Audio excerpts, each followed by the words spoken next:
இது பாருங்க, பழைய மளிகை கடை. இது எப்படி இருக்கு பாருங்க. இப்படிதான் இருக்கும் பாருங்க.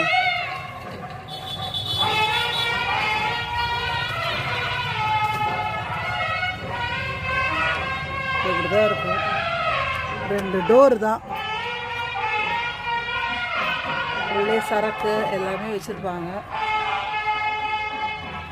இதுக்கே பாருங்க ஸ்டோரேஜ் மாதிரி இருக்கு.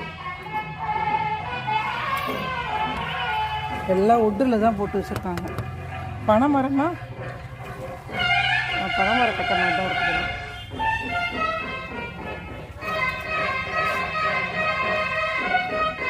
ஓடு கிடக்கும்.